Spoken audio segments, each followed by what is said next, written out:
This is an application for a comprehensive permit under Massachusetts General Laws, Chapter 40B. This involves property at 1299 Beacon Street.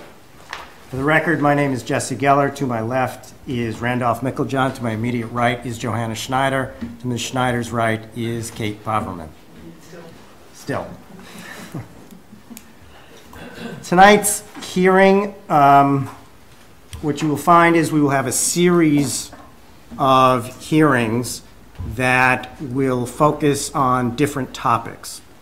So that this evening, to kick off this matter, we will review administrative details. We'll get an overview of the Chapter 40B process, which is unusual, to say the least. And we will hear the applicant's presentation. We will then, barring there being any surprises, we'll continue until, No, we haven't confirmed a date, and we can put that to the last. Okay, good. I'll remember. We will continue this to another date certain, at which time we will pick up the hearing. And at that point, do we have a sense of outline at that point? What the next one? And I can certainly speak to that in my staff report. So Maria is going to address that in a moment. But each hearing itself will be dedicated to a different topic or topics which we will focus on until we get to the end of the process, at which time the board will deliberate and give its decision. Tonight's hearing, as well as the continued hearings, are all recorded for record, and we are doing that. I don't know if we're also doing a tape recording, but we have a transcript. We're also, I understand, live on Brookline Cable. Interactive, yeah, cable. Cable, but we're not doing a separate tape recording, correct? Not a separate tape recording, but that video is memorialized. And materials that pertain to this hearing, like the transcripts, are available at the town site, planning department, and there'll be a listing under 1299, Beacon, correct? Right. And you can find all these submittals as well as presentation materials. And approximately 2 weeks after an individual hearing, the transcripts should also be available for anyone who wants to take a look at those. Other administrative details? No, just if you want to go over my staff report, which is very administrative. I'm going to let you do that. I'm going to raise one more thing. Sure. At varying points, there will be opportunities for testimony. What I typically ask of people, everyone who wants to offer testimony, listen carefully. Listen carefully to what others have to say. This is a long process. Believe me, it is a long process. And therefore, in an effort to make this somewhat more efficient, rather than repeat things that other people have said, simply point to whoever said it before you. If you happen to agree with them, say, I agree with them. We certainly want to hear any new information that people have that pertains to everyone. Let's try and make this a more streamlined process. Also, if you are offering testimony, we ask that you speak into the microphone at this dais. Start by giving us your name and your address. I think those are the basic rules. Maria, do you have a report? Yes. Okay. I'm Maria Morelli, planner in the planning department, and I'm working with my colleague Ashley Clark, who's in the front row, who's a planner as well on this project. The state's regulations at 760 CMR 5605-2, paragraphs A through H, have a list of requirements for a complete application, as do our local bylaw, our rules and regulations for Zoning Board of Appeals under Section H. So I have gone through the application according to the standards in the regulations and our local regulations, and just noted some very minor things that I put in a letter to the applicant. Some of the things that we like to see in the application are just more clarity on the site plan regarding dimensions, height methodology, and then a few other things that are not really required, are not requirements for a complete application that really help us get off to on the right foot, namely a digital 3D model, that has the detail for the project and the abutting structures that can simply be masked as gray cubes. So that really helps us to, especially the peer reviewers, to understand the relation to the surrounding context. The other thing are shadow studies, fall and summer as well. Have you requested these? I have requested them. It is in writing, and the applicant did receive them. Okay. Okay. Other administrative details. Throughout this process, there is going to be plenty of testimony from staff, departments, boards, and commissions.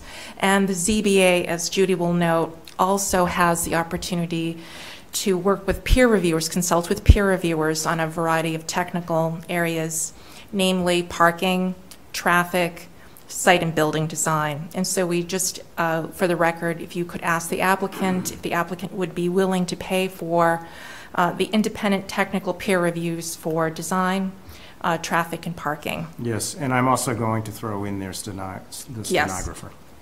Will the applicant pay for those? Thank you. Okay. The other thing that I wanted to say in terms of this, the trajectory, for this hearing, it tends to be very administrative. There will be an overview of the proposal and certainly Judy Barrett's overview of the process. And what we will do is usually like a month before a hearing, the topics are really, finalized and we can put them on. We don't necessarily put the whole schedule in at once because it is fluid. But there are standard milestones throughout this process, and I just wanted to assure, especially members of the public, for the next couple of hearings, the June hearing, we'll be hearing testimony from staff, boards, and commissions. And then for the July hearings, we will have testimony, probably 2 hearings, one devoted to parking and traffic, I think starting with that, and then going to the site and building design. And at that point, it's as much as possible early on in the process for the ZBA to form a list of local concerns and begin giving an initial charge to the developer early on. So the developer will address your charge and may work with staff, and then staff will give a report at the next hearing. So that's kind of how it works. Mm-hmm. So we can just talk a little bit later about when in June you can meet. I think the week of June 18th is not good for folks. We do want all of the ZBA members to attend. If one person misses a meeting, then that person has to stay off and can't vote. So we certainly... Which is why we have 4 members. Right. Okay, so if you just want to, by the end of this hearing, if you just want to look at your calendars and see what dates in June, Mondays or Wednesdays would work. Keep in mind that the Wednesdays 6, 13, and 20, this hearing room is not available because of other assignments. So it's not that we couldn't have a hearing on those evenings, it just means that we wouldn't have it televised, if that's important to you. I would be comfortable. Right. Okay, so that's just something to keep in mind. Other than that, that is what I have for you, unless you have any questions for me. Any questions from Maria at this point? No. Okay.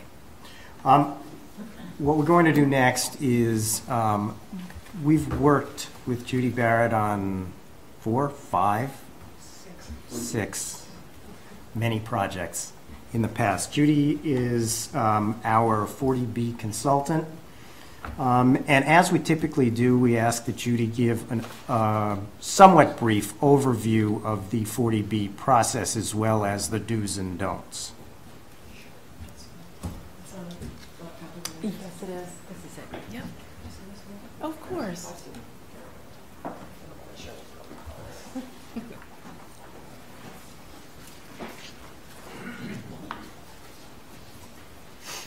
I think this is on. Yes, audible.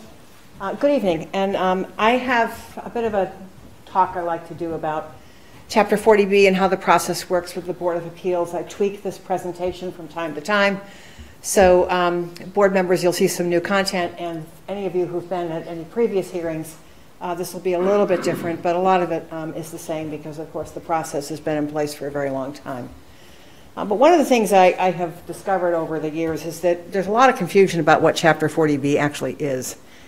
And most of what I talk about tonight, after this slide, will refer to Chapter 40B the way most people do, which is the law that sort of provides for a permitting process to create lower moderate income housing. But I think the most important thing everybody needs to understand is that Chapter 40B overall is actually the state's regional planning law. And it's important to understand that because sometimes people don't quite understand what the statutory scheme is for this provision. In 1964, the legislature adopted the regional planning law, which created agencies like the Metropolitan Area Planning Council and all the other regional planning agencies, or RPAs as we call them, throughout the state. 5 years later, that law was amended to introduce the Low and Moderate Income Housing Act. And the reason it's in the regional planning law is that the whole nexus of this law is about regional housing need.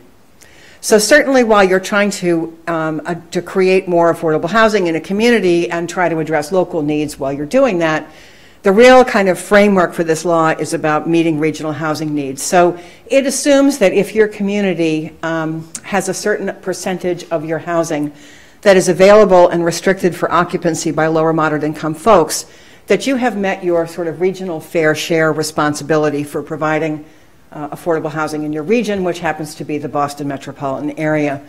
And so that fair share standard is this 10% rule, which I'm sure many of you have probably heard of, and that's mostly what I'm going to talk about from time to time tonight when I talk about the decisions that the board needs to make. Affordable housing, therefore, is housing that counts toward that 10% statutory minimum. And it needs to be affordable to households with incomes at or below 80% of area median income. And how those limits are determined is mainly by the federal government, which does this nationally. The income limits are pretty much the same. I mean, they're created through the same methodology across the 50 states, but of course they're sensitized to regional differences in wealth. Area median income kind of recognizes that there are differences in wealth between regions. So the income limits that apply in communities around Boston are very different from the income limits that apply, say, out in Berkshire County, where I've also done a lot of work. You happen to be in the Boston metro area, which is comprised of 114 communities.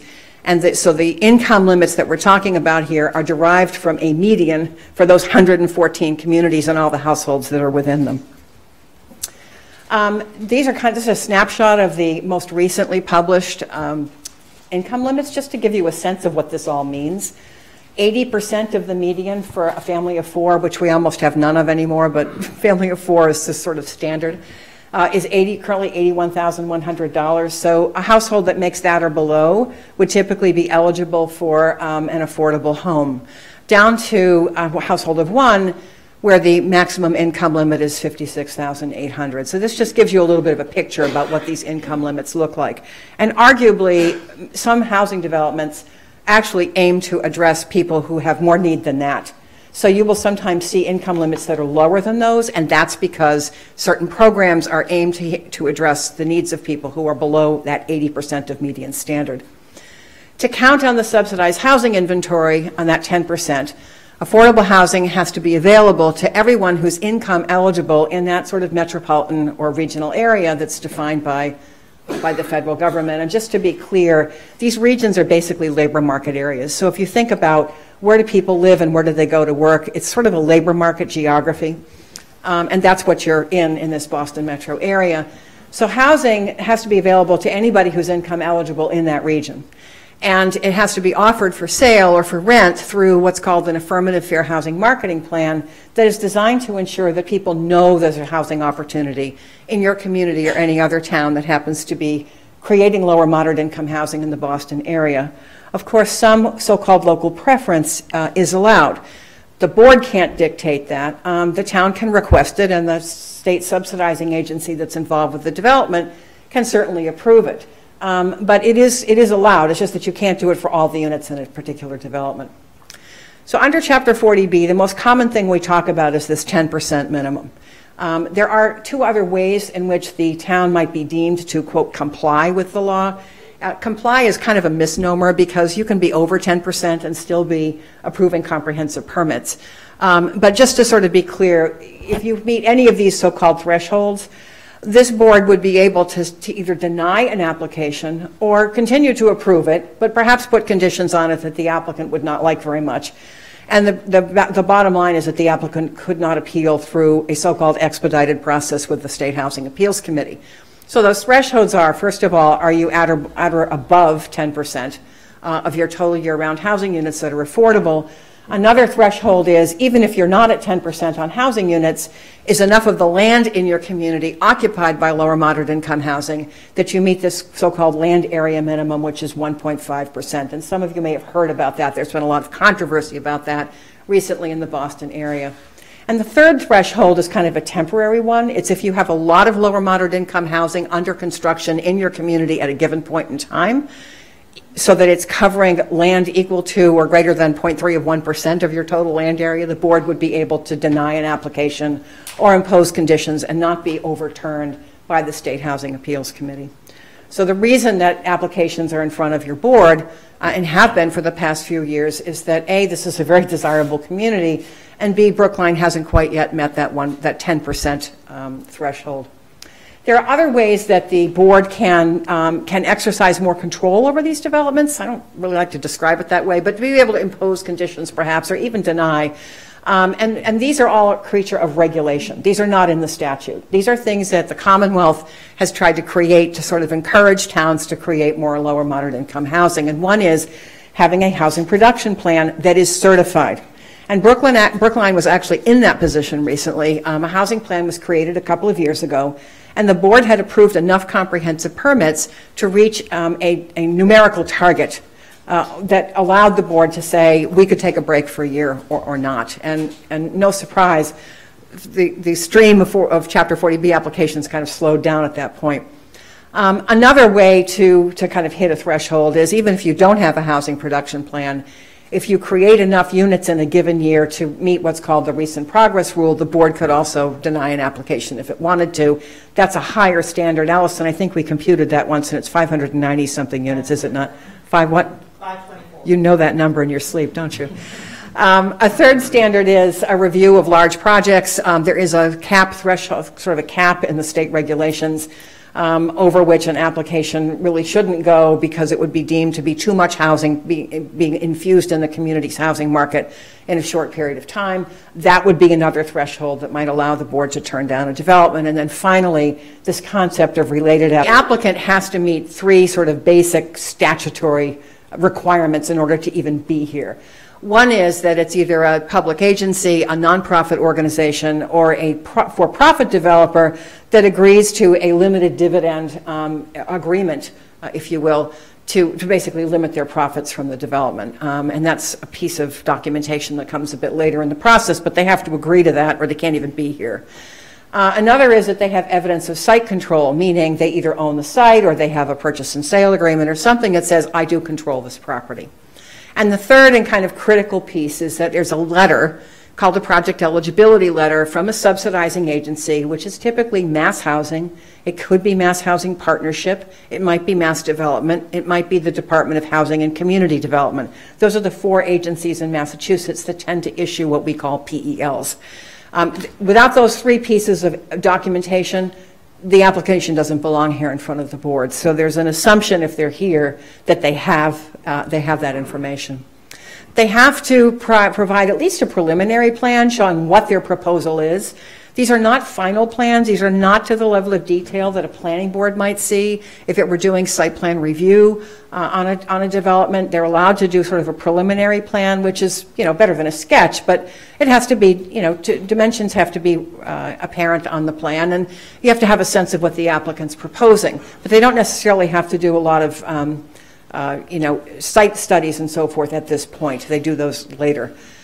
They have to give you an existing conditions assessment of the site, preliminary scaled architectural drawings. What is it that this thing is going to look like when it's built? A tabulation of the proposed buildings by type, size, and ground coverage. Often in your community, these tend to be one building. Not in every suburb that's the case.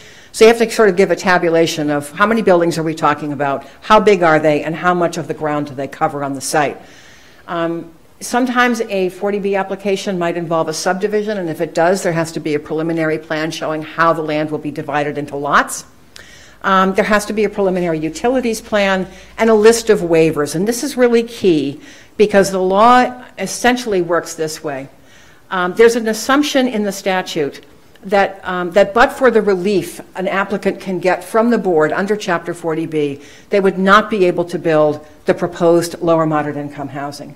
So the law sort of vests in this board the authority to grant waivers from local regulations, zoning, a local wetlands bylaw, whatever is sort of a local creature. This board assumes responsibility for all those local rules and has the authority to grant waivers. It also, of course, has the authority not to, but it's in their hands to decide what local regulations will be waived in order to allow a proposed development to go forward. So the applicant has to tell the board, these are the things that we need you to waive in order for our development to be built. There are some deadlines that are really critical for Chapter 40B applications to conform to. I'll just go over this briefly. When an application comes through the door, the board is really the planning department does this for them, has 7 days to get the application out for review. The public hearing has to be advertised for this type of development just as it does for any other, at least 14 days before the opening of the hearing, and then again 7 days before. The hearing must open within 30 days of the board's receipt of a comprehensive permit. That's a tighter timeline than many other types of submissions to, say, a planning board. Sometimes that's as long as 65 days, but in this case it's 30. And again, the intent of the statute is to promote the construction of affordable housing. So these kind of condensed timelines and reduced submission requirements are all around an assumption that affordability is more likely to be achieved if you take some of the burden away. If the town believes that it meets one of those safe harbor provisions I talked about, or if the town thinks it's actually at 10% or 1.5%, the board has to notify the applicant within 15 days of opening this hearing that it believes it could deny the application based on one of those standards. And then the applicant has 15 days to say, I don't agree with you. And then the whole thing ends up at the Department of Housing and Community Development, which has 30 days to decide whether the board is right or the applicant's right, and their decision is generally final for now. Once that process, if it happens, is complete, then the process goes on, and the board is essentially charged with completing the hearing process within 180 days. Now, of course, applicants do grant extensions of that 180 days if it's necessary, but again, the intent is to consolidate the permitting timeline in order to promote the construction of affordable housing. Once the hearing closes, the board has 40 days to file its decision with the town clerk, and then, of course, the usual 20-day appeal period that applies to any other type of permitting process kicks in. Someone has 20 days to appeal. If the developer is unhappy with the board's decision, the developer appeals to a state agency called the Housing Appeals Committee. If abutters or other interested parties are unhappy with the decision, they can appeal to a court of competent jurisdiction, which in this case would be the Superior Court or Land Court. I just went through that. I'm not going to repeat it. It's important for boards to kind of understand what is in front of them, and to really get that, you have to have more than a plan. So typically, boards will either schedule a formal site visit and all go out, or at least agree at the individual member level that people will go out and take a look at the site, so you can kind of understand from a board member's perspective, what is this neighborhood? What are the existing conditions? How is this proposed design going to sit on the site, and where are abutters who will be most affected by the proposed development? So it's good that your local regulations require kind of at least a representation, Maria, of where abutting structures are. My experience, because I also happen to be on a board of appeals in another town, is that seeing it on the ground is extremely helpful. So we often recommend that if the board can, that they do a site visit either as a board or as individual members before the process goes on too far. The board has the authority to retain peer review consultants if it needs assistance reviewing an application. The chairman referred to that earlier, and Maria referred to that earlier. Typically here in Brookline, we see traffic and parking review, we see design review, sometimes we see stormwater review that's done outside. The planning department, your town's lucky that you have professional staff who can assist with this. But bringing in outside consultants can be very helpful to the board and the staff as well. So You know, if it's necessary for the board to get into an analysis of the financial feasibility of the project, they can do that too, and they can request a peer review of what's called the applicant's pro forma. That generally happens much later in the process if it needs to happen at all. And of course, everything that the board receives and considers is all part of the record for the project. Again, fortunately in Brookline, you have the staff to kind of keep a good record online. So anything that is done here ends up on their website and people can find the information easily, which is great. It isn't like that in every town. Generally, it's a good idea for boards to sort of focus on the real issues with the project as soon as they can. It just makes the project more efficient, and not only for the applicant, but certainly for the board. These people are volunteers, and this is a lot of work. If they need additional information from the applicant, they certainly can request it. If they need sort of graphics or something to better understand the massing and height of the project, they should ask for those things. And it really is up to the applicant to make sure that the board understands the project. It just doesn't help anybody to have vagueness or ambiguity in the documents for a given development.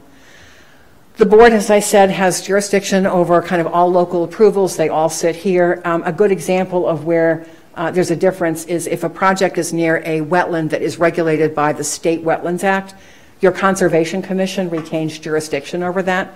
But if you have a local wetlands bylaw, anything that's in that exceeds the state law would come to this board either for approval as though they were the Conservation Commission or a waiver of the local bylaw.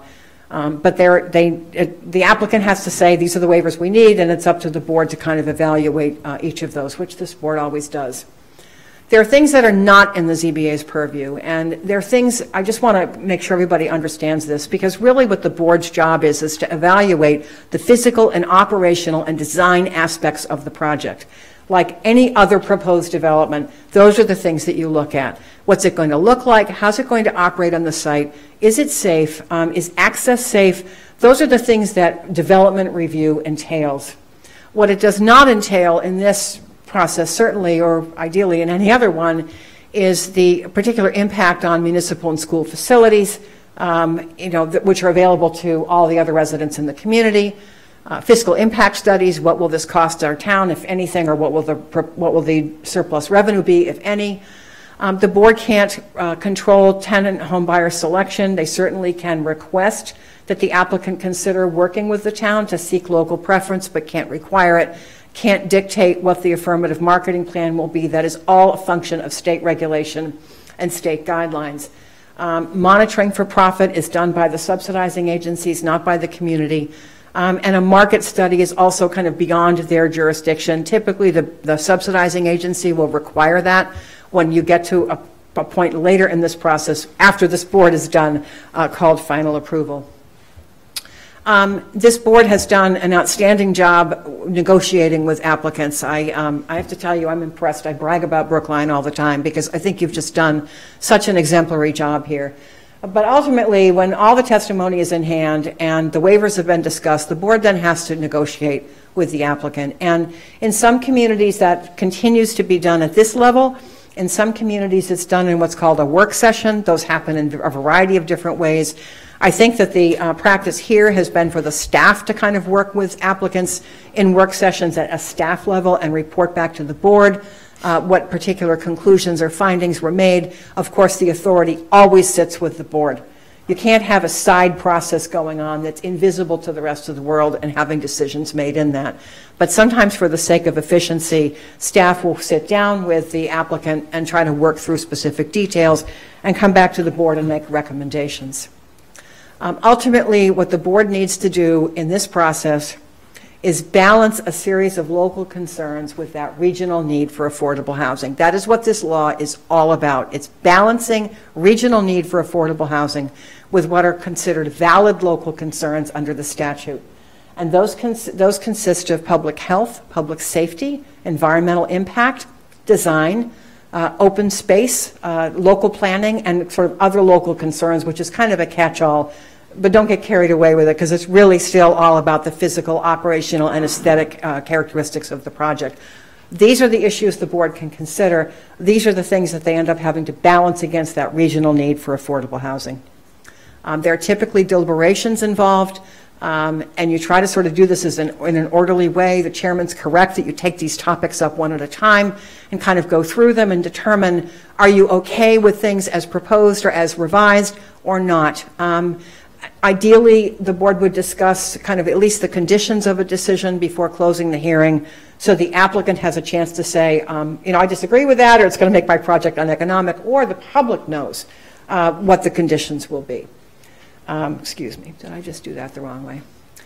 The board has 3 options at the end of this process. It's either to deny the application outright, to approve it as submitted, or approve it with conditions. In most cases, what boards do is approve with conditions, and that's simply because the legal standard for justifying a denial is so high in a town that doesn't meet one of those statutory thresholds that it's just really hard to sustain a denial. I'm not saying it's not done. I'm not saying it's never upheld. I'm just saying that typically what you try to do is get to an approval with conditions that make the project the best project you can get for your community that has the least negative impact on surrounding properties.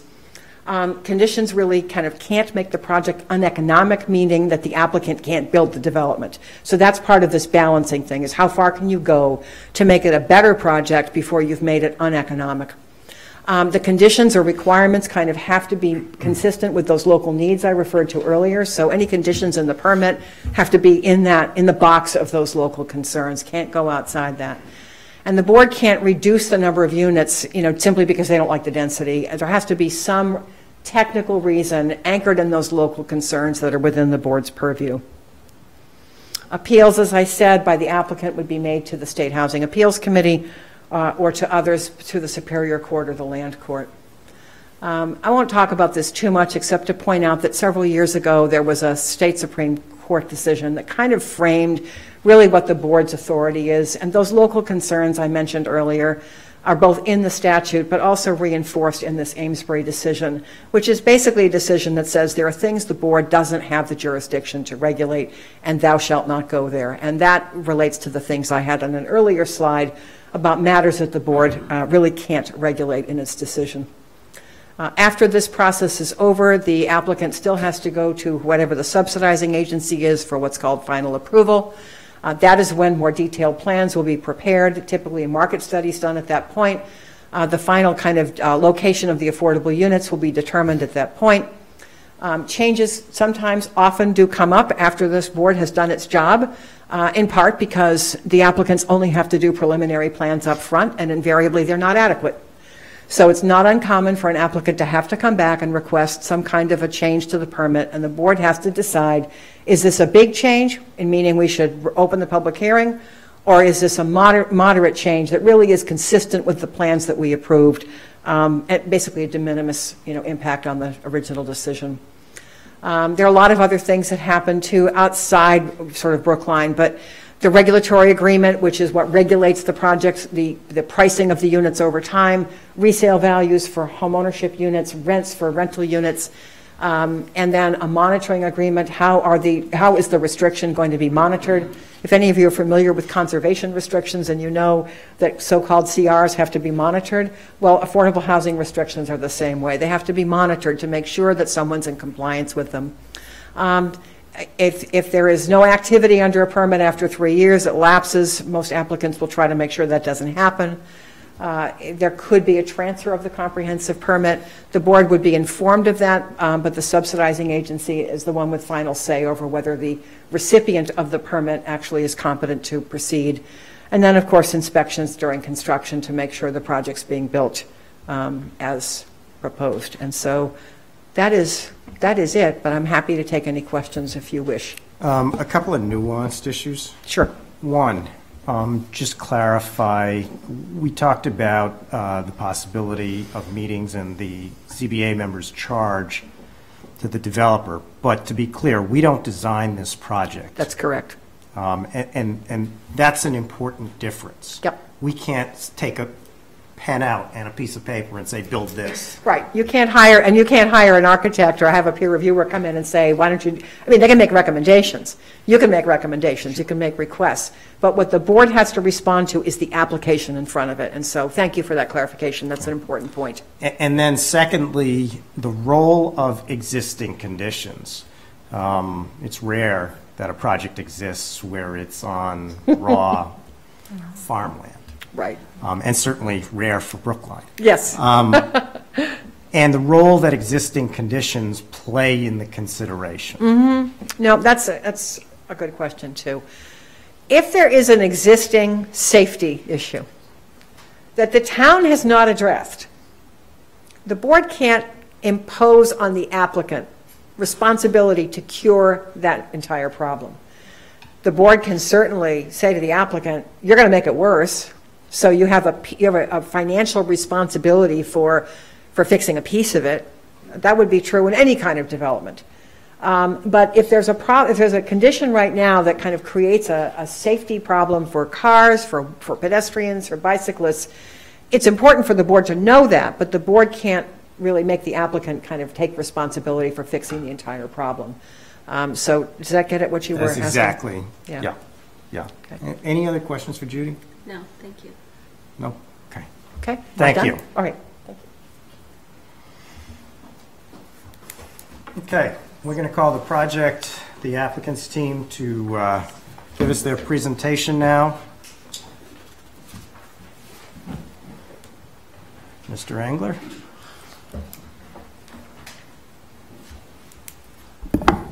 Good evening, members of the public. My name is Bob Engler. I'm the 40B consultant, but really I'm pinch hitting for my son. He's the one involved with this project, and he couldn't be here tonight, so they dragged me out of the grave to bring me back to this situation.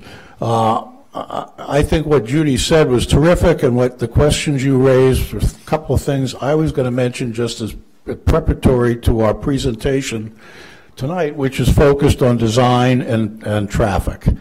And the balancing act for those two items, one, traffic has been pointed out. What are the existing conditions that are there now? And there's always problems. And then in my experience, everybody raises those problems as if it's the zoning board's purview to solve them, or even the applicants. The applicant has to solve problems on their own site or mitigate if they make things worse.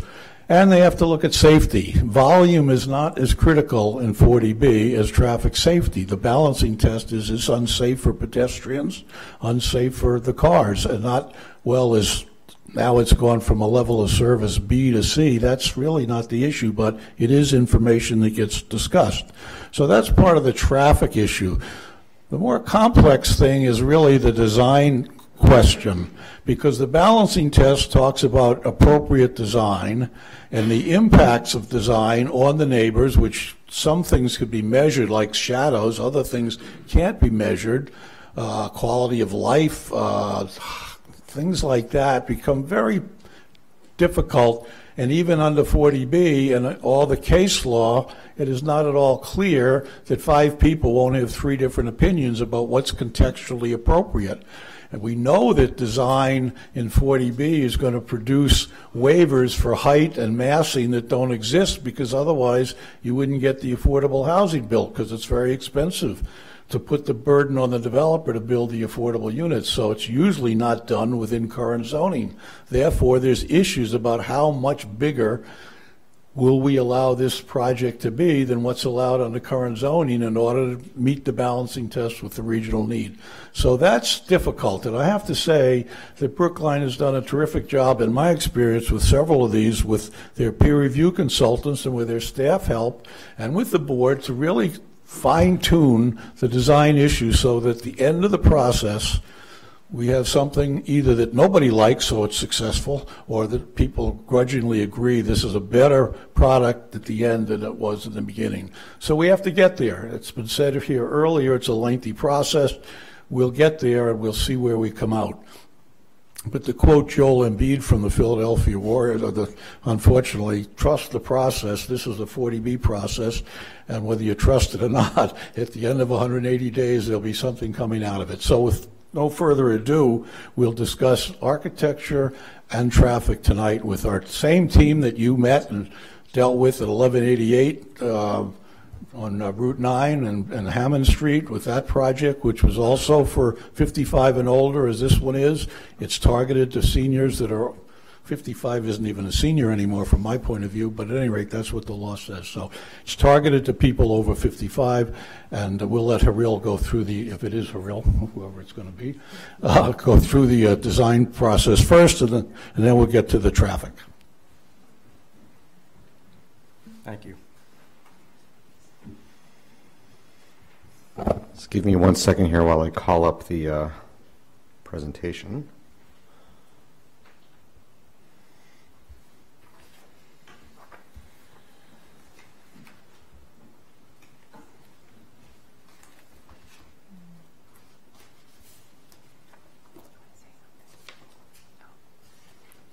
Stefan, do I have the right one? There's 2 of them here. Okay. We'll find out. Okay. Good evening, everyone. My name is Haril Pandya. I'm a principal at CBT Architects in downtown Boston, and we're a 240 some odd person firm in the city, and really focused on urban planning, master planning, residential, office, workplace, and also some building repositioning and asset strategy. And I think a lot of these things kind of fall into purview when we look at projects like this, because I think it requires a sensitivity that's greater than simply just being good at residential design. Here I think we have to look at things from many, many angles, and I think Judy points out some really, really germane topics that are valuable, and we will be going through a lot of that in this process. And as as Mr. Engler mentioned earlier, we have a ways to go, and I think that we've been very, I think, collaborative in the process on previous projects, and we look forward to that on this project as well. A lot of things are really positive to be said, obviously, about the location of the site and where it sits in Brookline. And I think a lot of it really has to do with understanding the context. And I think that's a really easy place to begin. And this is not a debate per se necessarily about height and stuff quite yet, but I want to talk about a few other things first. One is the fact that this is a incredibly powerful and vibrant and energetic corridor that is a conduit and an artery into the city of Boston. And I think that's a very important point to make. The reason neighborhoods like this become very sought after are because of those things. The reason school systems survive and do really well are because of those things. The reason people want to live in towns like this are because of those things. And we see this in other cities that border Boston and border major hubs, and I think those are really important urban considerations. I consider Brookline pretty urban, actually, because it has very transit-oriented residences. It has office, it has hotel, it has incredibly amazing retail, it has just a very rich and vibrant community. And I think from that perspective, we have to think about just urban development over time. And I think when you look at streets especially that are like Beacon Street, that are massive thoroughfares, visually, that you can see literally right down Beacon Street and get a shot of the city of Boston, and it's such a heavy east-west connector. I live not too far away, and I rely on Beacon Street very frequently to get in and out of town, and I think that's just a really important point to make. And when you look at streets like that, I think the thing to remember is that they become very attractive components to urban development. And when you look at the scale of buildings and components of cities that do that in a town like Brookline, that I think that it's an opportunity. And I know that's going to be a point of conversation, but doing this for so many years and working with so many committees like this and trying to collaborate with neighbors and making sure everyone is happy, is that we have to understand at many times the broader picture, which is as urban development happens, and it will, that's undeniable, whether it's through 40B or other processes, that these are really vibrant components of doing successful urban development and design, and this site is no exception. So this site being on Beacon Street and at such a nexus of so many of the cross streets in an east-west connector, I think this is, you know, a really great opportunity. That's how we see it. I know I might be in the minority here tonight, but I think at the same time, you know, I have to look at this much broadly as a sort of a city planner kind of role as well, and I think this is a really positive component. Now, we're going to address many pieces of this building, and we're going to address many components of it, and I think that everyone should realize, and as Mr. Engler pointed out, we are in concept. We are in an early phase. We have a ways to go to figure out the building's design. We, as the designers, are also going to spend more time delving into details, but this first, you know, concept broad brush tries to address many things. So the site is depicted here right now in this axonometric in that yellow shaded zone at 1299. This is a view looking the opposite way. And, you know, undeniably, there's definitely some buildings in the area that are short, tall, multiple scale, multiple materials. You know, there's a lot of warmth in the bricks and the precast and other materiality that is in the area that creates that rich dynamic that is that makes up this neighborhood. You know, the scale varies, as you can see, from multiple sides of the street. So, I mean, Brookline is not you know, not new to the fact that there are tall buildings or short buildings or multiple scalar components, you know, throughout the city. If you just go, you know, a third or 0.2 miles away in the other direction, there are 12 and other story buildings in the area. So this is nothing new in many ways for Brookline in general. You know, and actually, let me just back up one slide, sorry. So if you look at, you know, some of the components, I hope this arrow cooperates. But, you know, there's a residential component to a lot of these buildings as far as when you look at bays, or you look at the geometry, or you look at the rhythm or the symmetry of a lot of the buildings and the verticality. So you can kind of see a sneak peek here. There's some bays down here. There's some vertical components here. You know, or things are organized into sort of columnar vertical bays, and I think that's pretty common when, especially when you get into some of the richer, older buildings in Brookline, where they have almost bay windows, and that kind of creates a sort of 1/3, 2/3 kind of geometry. And I think we look at that as modern architecture is sort of moving forward.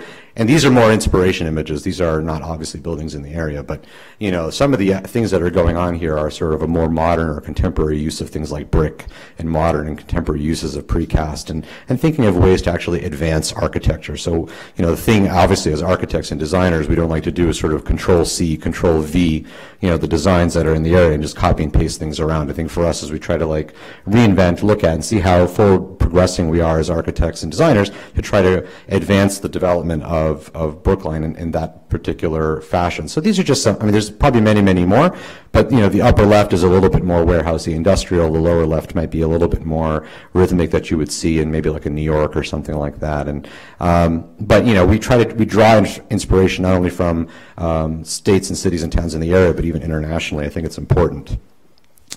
You know, I think just as a matter of exercise, we look at buildings that are not too far away from the site and get an understanding of, you know, how tall certain buildings are in the area, and just get, you know, a sense of where things are.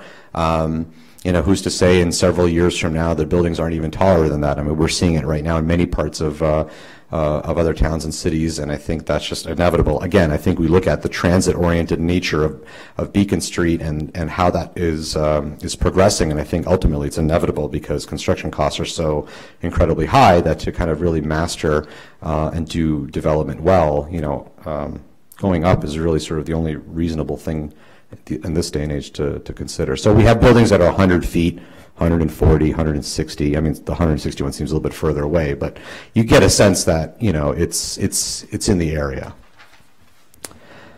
So our building kind of takes that notion of bays and looks at a few things. One is there's a retail podium, which is sort of this entry piece here that's lower. That's sort of this taller two-story piece. But, you know, if you look at the buildings in context and elevation, it's sort of right in line with this building there and this building's here. and there's the entrance to the residential component as well as retail. So this lower piece here is really trying to respond to the immediate pedestrian sidewalk level of Beacon Street and say, like, you know, hey, this is really going to be an energetic lit front, just like so many of the storefronts in the area. It also serves to be a really great arrival component for the building. Although this is a flattened elevation, this next piece here, which you see in this sort of terracotta orange tone, is a 8-story piece that's set back. So that's set back from the main street level retail facade, just again to kind of create, I did it by myself, look at that, to create that setback. And then the larger volume is actually set back even more than that. So the sense is that we're stepping down towards Beacon a little bit more to kind of have a little bit of a relationship to the main thoroughfare, the main connector to the city, which is Beacon. I mean to Boston, going east. So, you know, it's an important component because we believe that we can kind of create some really nice architectural moves, not just create one solid extruded mass, which I think wouldn't be appropriate here, but I think to look at different methodology of scale and different ways of stepping the building, I think would be pretty helpful. And we'll examine this and study it further as we go.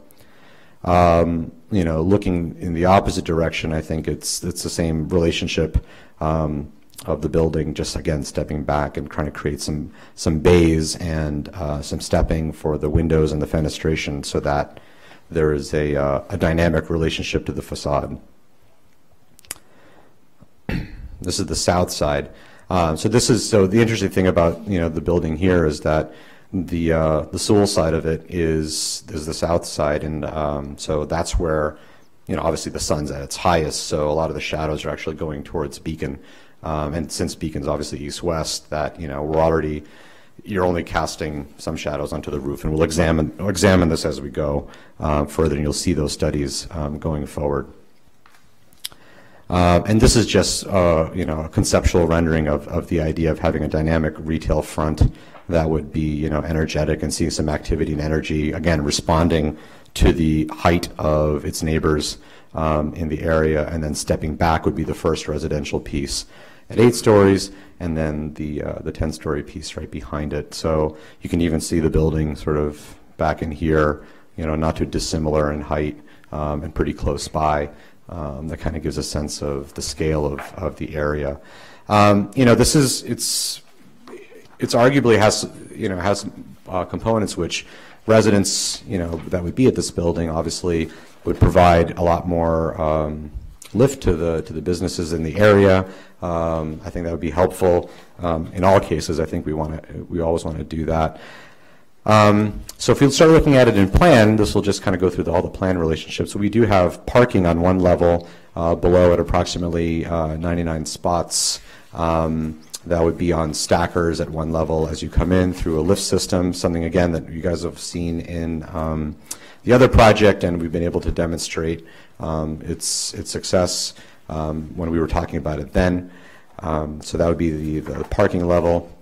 The main level, as you arrive on the Beacon Street side, we'd have a retail opportunity that would be right there. You know, the residents would enter on the Beacon Street side through almost like a gallery-like space, and as they walk through, you would enter the residential lobby. You have obviously the main mechanical support systems. Whoops, sorry, I keep pushing the button and the slides advance. I apologize. I'm going in the wrong direction. Sorry about that. And then you would see here that the building actually, I don't know what's happening. The building here is actually set back on the ground level on the Sewell side, just to provide for some surface level parking, mainly for the retail, to sort of stage, et cetera, for the actual parking and for the valet, and create a little bit of relief so that facade of the ground level is really not coming right up to the sidewalk. It's actually pulled back. The loading is actually on our site, which is right back here. We anticipate that would be the easiest way to kind of, you know, manage the building from the loading perspective. And that would be at that ground level, the entrance here on Sewell. So here's the lot line, and we'd be back in. We're set back some, and then you can see here this whole court would be nicely landscaped. We try to create some screening so we're not looking at all this parking surface. We try to create some landscape opportunity as well from that perspective. What's the setback? I think we're 10 feet plus,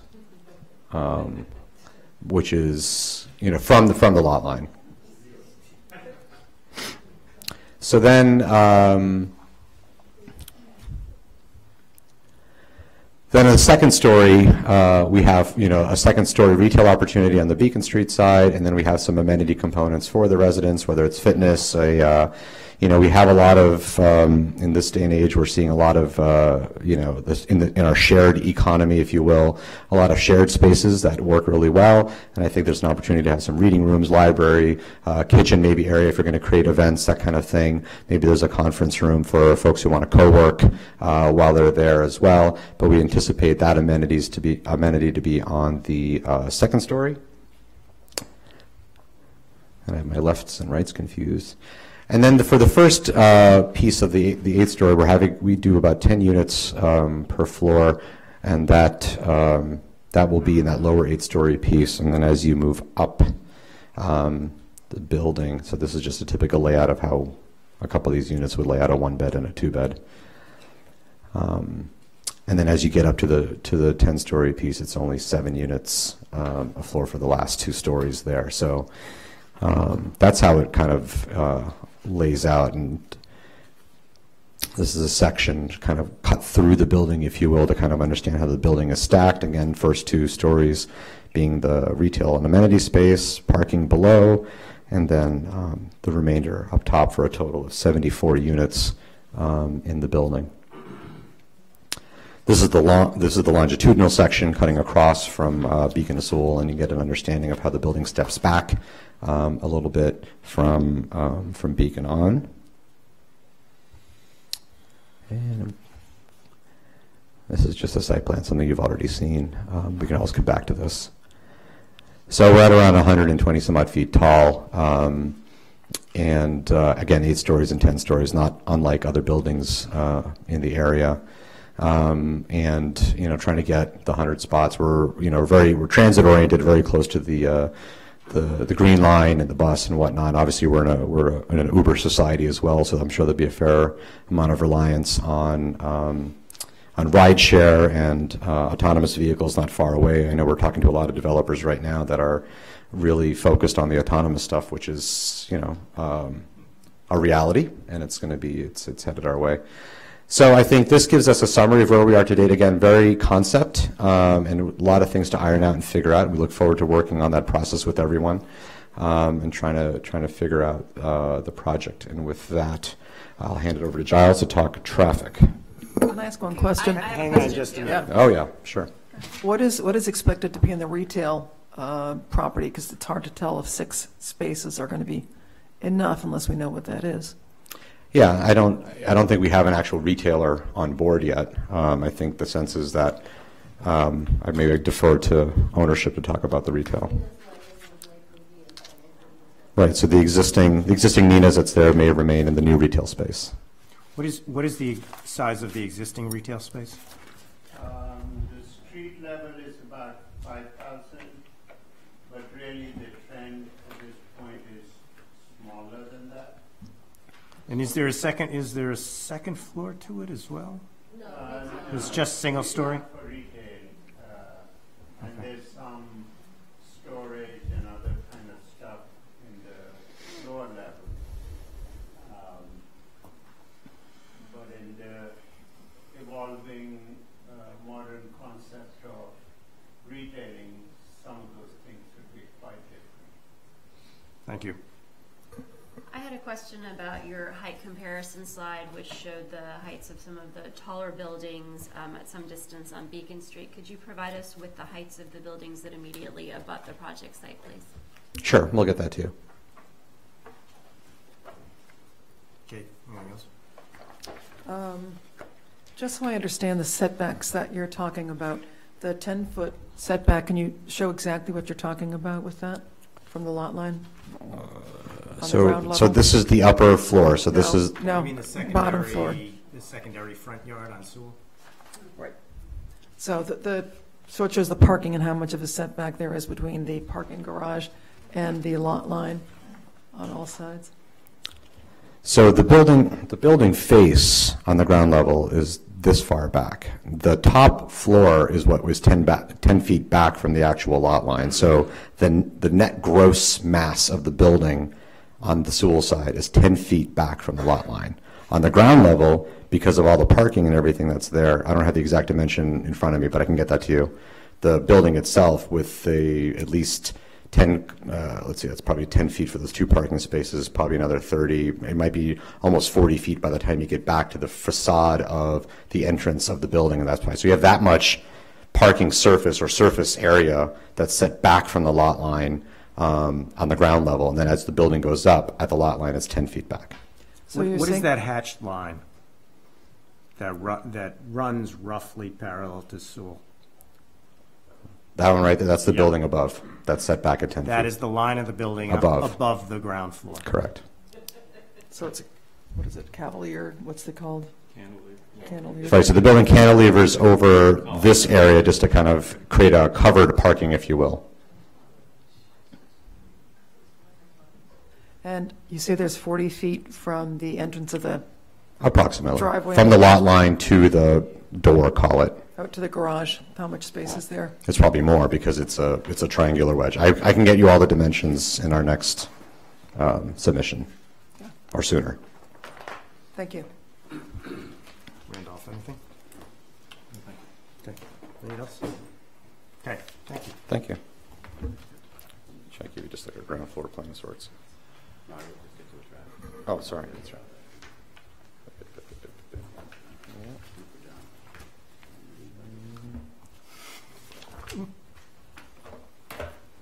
All right. There you go.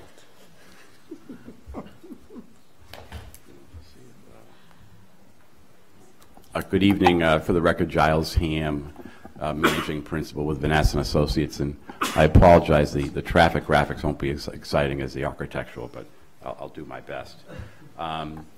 We've done a very comprehensive traffic study for this really residential transit-oriented development.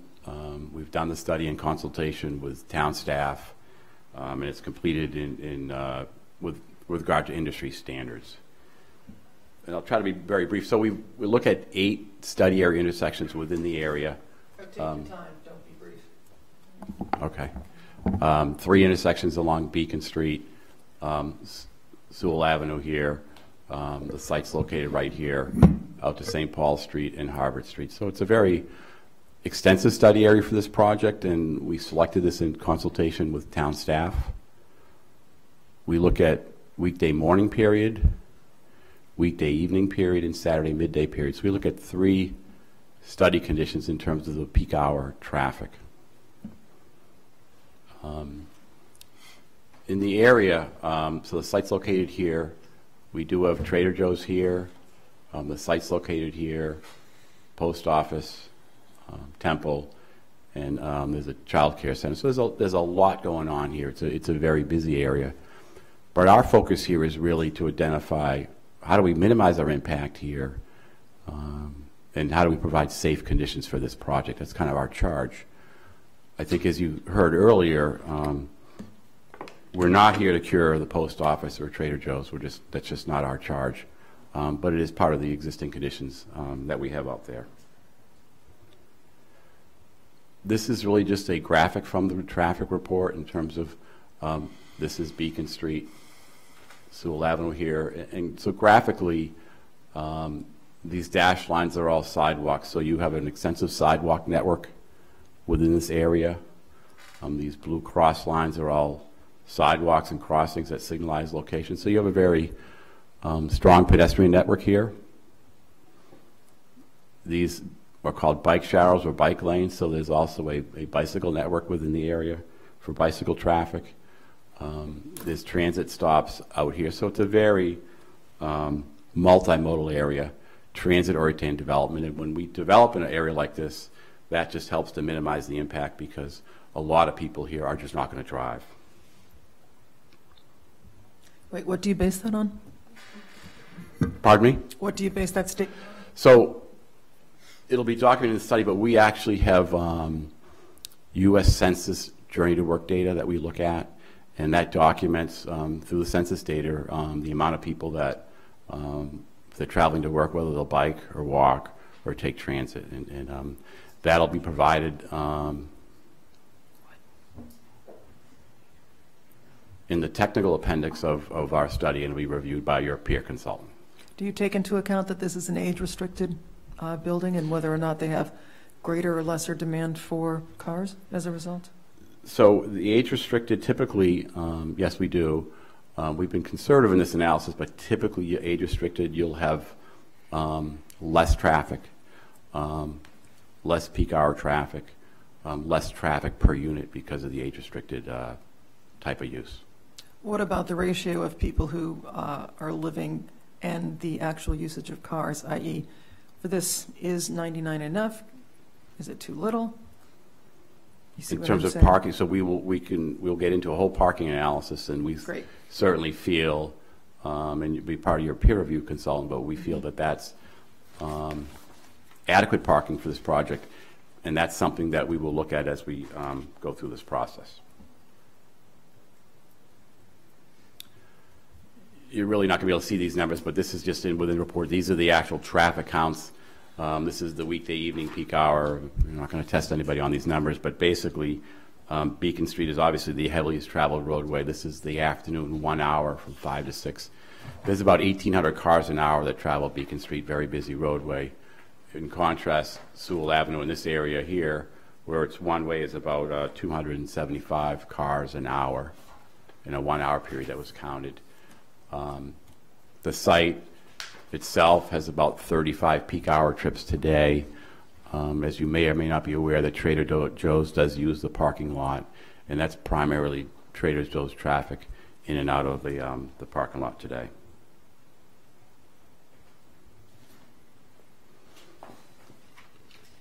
We really do a very comprehensive look at accident data in the area, and the state has a database for accident data. So we've looked at a 5-year period from 2010 to 2014. Why didn't you include Brookline accident data? We can certainly do that if it's the desire of this board. We can request that. And why only through 2014? So the state's a little bit behind in their compilation of the data. So this is the latest 5 years. If another year shows up, we can certainly add to that.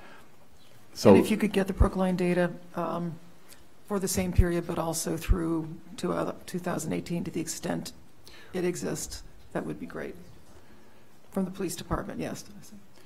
So I can understand you. So do you want 2010 to 2018 data from the town of Brookline? That's a pretty extensive. What I would suggest is we could do the latest 3 years. From this point back and do 3 full years, but it's up to the board. We can request, it's just a lot of information for them to pull together. I think, well, we certainly are going to want the local police data. The question is what the time window is, and I'll defer to our peer reviewer on that one. Makes sense. So with regard to the accident that these locations are below the state averages in terms of their compiled accident rates throughout the state. There is no high hazard location identified in this area in terms of pedestrian or bicycle or traffic accidents in this area.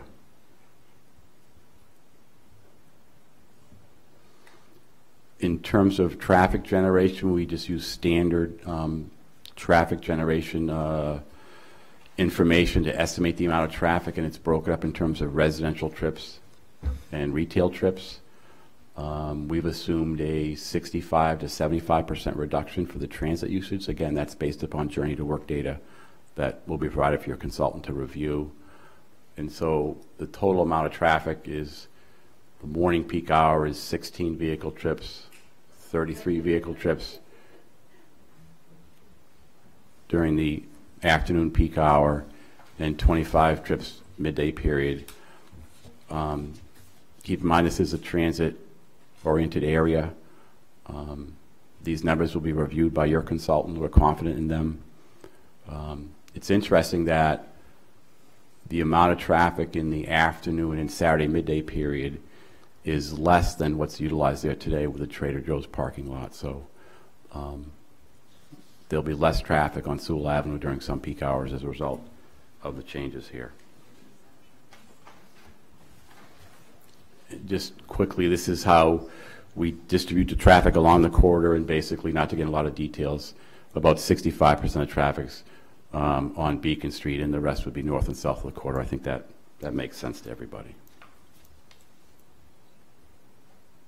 I have some questions about the baseline figures, weekday mornings, et cetera. Sure. So, for example, it's, let's see if I can get it, figure 3.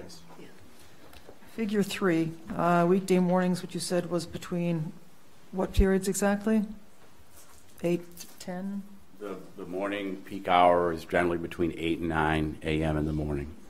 Okay, so if you look on the left-hand side and you go down to the intersection of Harvard Street and Sewell, it says there's one turn during that period, and I am surprised by that. Hey, should we leave this discussion for when we have the full presentation of traffic and our peer reviewer to help advise us as to these answers? That's a good point, but my concern is we want to make sure the underlying data is correct. But don't we need our traffic consultant, our traffic peer reviewer to advise us as to whether the methodology is correct? I don't think any of us We're unqualified are able to do that. Despite our 5,000.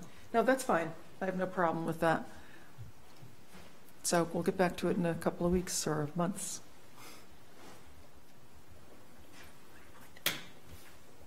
And within the study, so there's a network that shows where the actual specific site traffic exits from the site or enters the site. And again, this is just the morning period, and you can see there the volumes out here are, coming out Charles's 5 lefts and 4 rights. There's just not a lot of traffic as a result of this project, really due to the transit nature of the project. I think Attorney Engler referred a little bit to the levels of service. There is some congestion out here. Some of the unsignalized intersections around Sewell and Harvard, Could you explain what those levels of service are? Sure. There's a rating system. It's kind of like a report card of intersections. A is good, F is bad. An F could be maybe a 60-second delay at an unsignalized location. So what this summarizes is really what's out there today and what will be there in the future with or without the project. I think the point here is that this project will not change any of the levels of service at all. They will remain what they are today. And again, this is all information that will be reviewed by your peer consultant. In terms of safety, we need to make sure that there's adequate sight lines from our driveway looking towards the right. So we measure those sight distances. There are certain federal and state standards we have to meet. We have about 150 feet of sight distances from the driveway, and that's adequate for this project in that location. Again, it's just we have one-way flow here, and we have traffic turning and making turns, so the travel speeds there are very, very low. So from a industry standard perspective, it's a safe intersection, turning into and out of this driveway.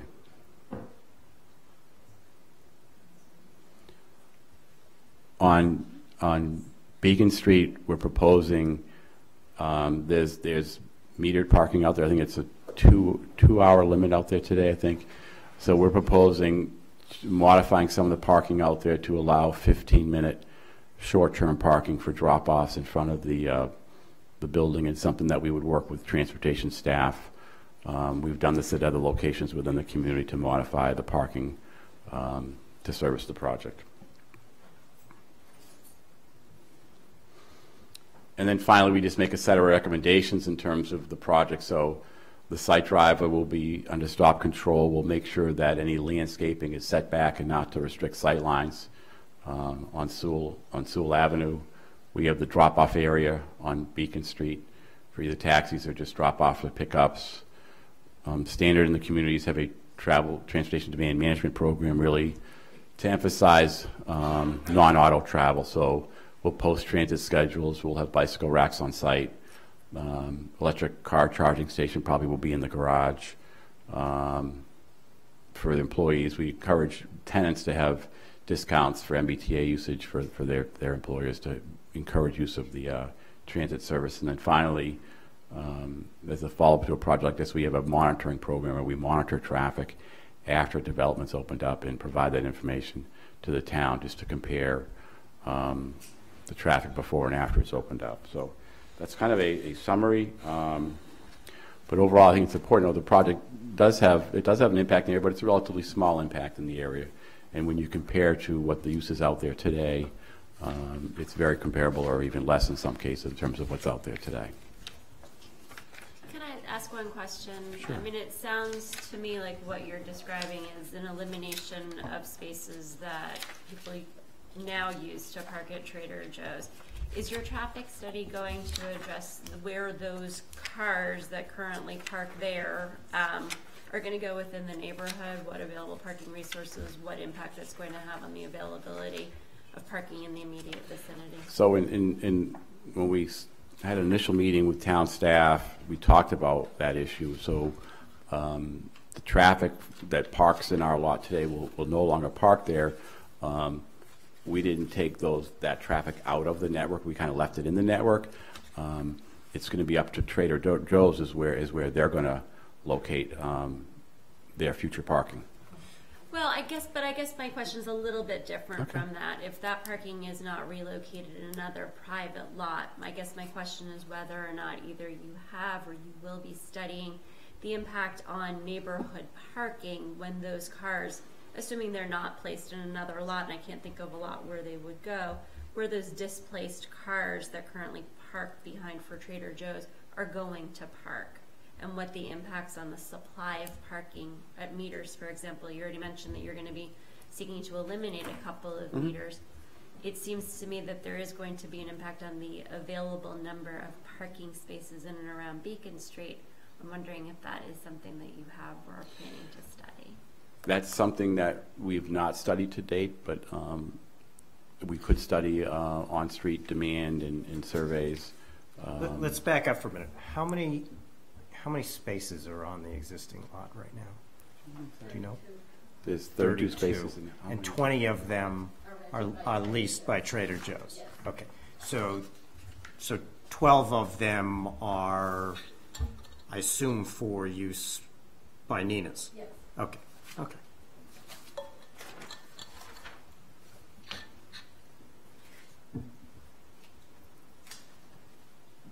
One more detail.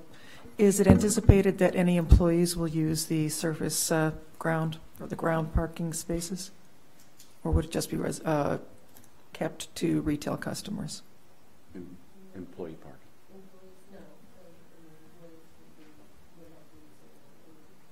So employees would not be using the parking lot. Thank you. Other questions? Not right now. Not at the moment.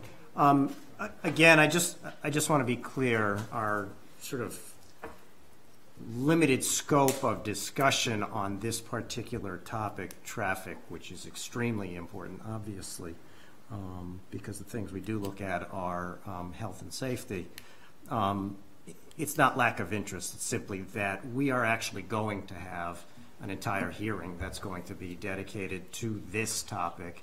And at that point, we will have a peer reviewer who will take a look at the proponent's traffic report and will be able to speak, hopefully in English, to us from engineering speak and tell us things like the foundational information is either accurate or inaccurate, or whether there's some other standard that ought to be applied.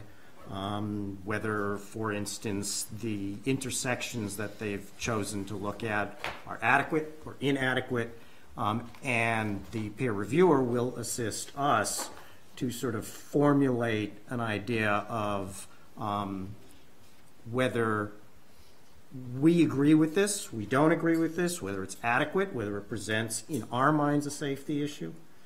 So I just wanted to make sure everybody understood that. We're certainly not, as they say, punting on the issue. Okay, other presentation materials for this evening? No. Very quiet tonight, Bob. Maria. Just not to lose track of two administrative matters. Yep. I should have mentioned that you will want to schedule a site visit, Yes. which we will post online. Just to keep in mind that there is no testimony delivered at the site visit. So this is really for you. The applicant It's an will give you opportunity a for the tour. board to ask questions of the applicant and the applicant's experts. It is not an opportunity. The public is invited to the site visit and is welcome there. It is not an opportunity for the board to take testimony, engage in conversations. It is purely for us to take a look at. The other thing that we typically ask for, and I think somebody has suggested, I think it was Judy, it is particularly helpful if we are not simply out there looking at an open site. If the applicant would delineate the area of the proposed building, that is particularly helpful. Speaking for myself, Kate, I know this has been an issue for you. You've suggested in the past balloons to sort of identify heights and step backs. Personally, I don't find that particularly helpful. I don't think it was me. But that's Okay, then I apologize. I don't care about balloons. I thought it had been you, but let me just raise, before I jump back to you, let me raise a couple other things. One, if anyone, and we actually prefer this, anyone who wants to submit information in written format, that is encouraged.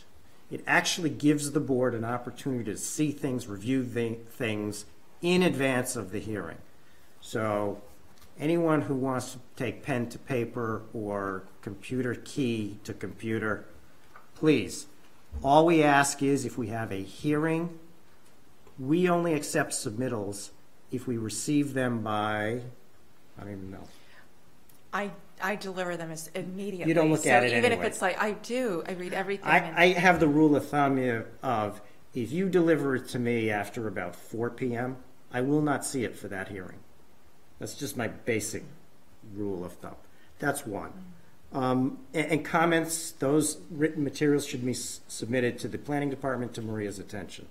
Can I just add, we did receive a number of written comments in advance of this hearing, and I do want to thank everyone who has already submitted comments, members of the community, the neighborhood who have submitted comments in advance of this hearing. Thank you. We do read everything that comes in, and we will continue to read everything that is submitted throughout this process. God, you killed my last topic. Thanks. Sorry. Beat me to it. There you go. Yes. We received a number of submittals. We review everything, believe it or not. We take notes on it. And every now and again, you'll be surprised because you will trigger a bell in our collective head and we'll ask a question. And I suspect you'll sit there and say, hey, that was my question. So we do read it and we appreciate them. Other? So, no, it's just really the site visit and the next hearing. Okay. So everybody take out your calendar because I'm sure everybody has a calendar. I didn't, but I'm cancel. Right. Yes. A rain date as well? Sure. What's that? We, Just don't pick a day that it's 6 degrees out. no. June 18th. Or 100. We did one. We haven't done one on 100 degrees. We've done one on 6 degrees. I think they're away. Some people are away. I'm going to suggest you want to, how much time would you need to set up, about at least 2 weeks to set up the footprint, to delineate the footprint for the site? No, okay. Okay, so maybe after Memorial Day in early June, is that, that would be safe? Yeah. Okay. June 4th, I think, is a Wednesday morning? It's a So Monday. Monday, I sorry. can't do any Monday, any morning that week. Any Monday morning? No, any morning that week, the week of June 4th. I have meetings starting at 8 every day. Maria, I feel your I'm sorry? Maybe they're phone meetings. Okay, so I was thinking of June 11th for the hearing. Is that not good for you? Can't. You don't have to be there if you don't want, it's just, you do? No, I mean for the hearing. That one. I can't do June 11th. Okay, June 13, we could do it, but it won't be in this room, I Oh, wait, the hearing? the hearing. Okay. I could do June 13th. June 13th works for my schedule. Okay. Decide the site visit? June 14th, and so for the site visit, You want to do it the morning? That's a Thursday, they have it, that's when we do 40A. Okay, so for the site visit, would that morning be too much, or, I can't do the morning of the 13th, okay. unless it's Okay, after so- 9:30, which I don't think anybody wants. The 18th, the week of the 18th is out for a site visit. What about the 12th? Are you trying to stay out of Memorial Day week just because there's one holiday in it? I mean, could we have? Oh, we it can, later- yeah, later part of the I week, just wanted to give for them a the little site visit? time, but the week of, It's only the That's ninth, two though. weeks. That's still over Yeah. two We're weeks still from now. early May. yeah, You know, May that's fine. Throw something out, and I third, think May it'd be easier 30th, if May you. 31st. That's Wednesday, Thursday. This is going to be morning? Yeah, For the let's site go for the visit? 30th, because there's town meetings the other nights, but not that that's dispositive. Okay. You said May 31st in the morning, around 8:30? 30th would be a little better. 30th? 30th? 30th, okay, at 8:30? So that's the site visit? Right, that's a Wednesday. Okay, so I'm just confirming the site visit is May 30th, 8:30 in the morning. The footprint of the building will be delineated, and the next hearing is June 13 at 7 p.m.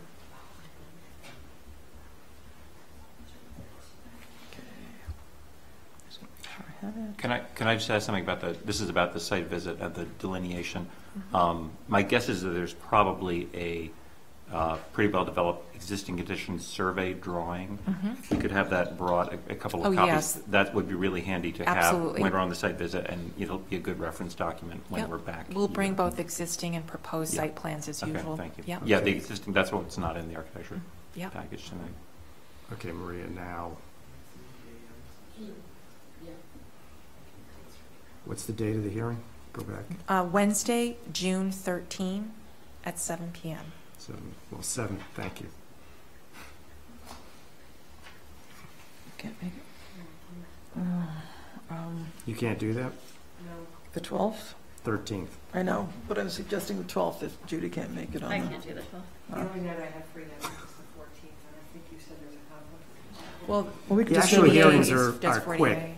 It's just that scheduling them is, And then the planning board has that room. And I'm not here on the 14th. so that's- Yeah, the week of the 18th, we have 2 members who can't participate. Okay, so is the 13th out? Well, I don't want to mess you up, I just can't be here. I would like to be here if I can, but I just actually public hearing. it's okay. in town that night. It's okay. Okay. Wait, is the 12th out? I can't remember if we I totally... can't do the 12th. Okay, So I have thir- the 12th, 13th. We'll have the 12th, 13th. We have this going on. okay. We don't have 13th. the 13th. Oh, no, the 12th you moved the one. Okay, so I guess it's the 13th, 13th, thank you. regretfully. Are you going to try to set tonight any future dates beyond that or not? Right, so for the hearings in July, I just need to confirm with the peer reviewers. But if you would like to put give me some parameters, if you know already your schedule in July, Last Mondays 2 and weeks are Wednesdays. bad, Okay, in June. In last 2 weeks of June? Mhm. First 2 weeks of August are bad for me. mhm. Yes, When are you done with the dates for your thing? sure. July 11th is a continuous date beyond. That works That for works me. for me. Jesse, can you do that? I don't know. I'm still working on other things. That's a Wednesday again. yeah. Yes. Okay, so now you're moving me into July, what'd you say, 11th? July 11th. I was just suggesting that as a possibility for Wednesday night. Would you try to stay with Wednesday night? Right. So I was thinking of July 11 and July 18. I wonder if like just 2 weeks back to back. The reason for that is I really wanted to get the traffic and parking done first before site and building design. So you're advocating for July 11th? And 18. Fine.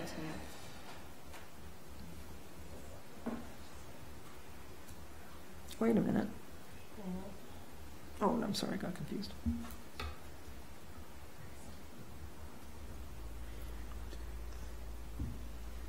Okay. Okay, so is everyone confirmed? I'll just repeat. You can't change your mind, though. So the Sure we can. the site visit for the ZBA is May 30th at 8:30 a.m. The next hearing is Wednesday, June 13 at 7 p.m., and I will confirm the room location. And then in July, we have 2 hearings, Wednesday, July 11, and Wednesday, July 18. 7 p.m.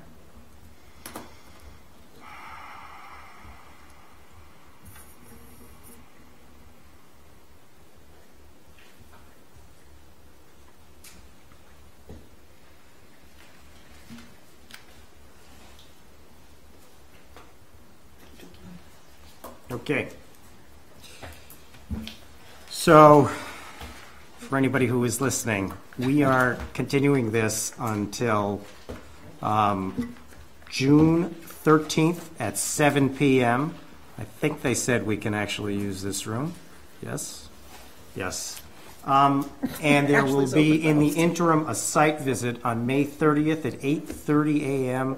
That's at 1299 Beacon Street. I want to thank everyone for this somewhat short evening. Thank you. We're off the record. Never off the record.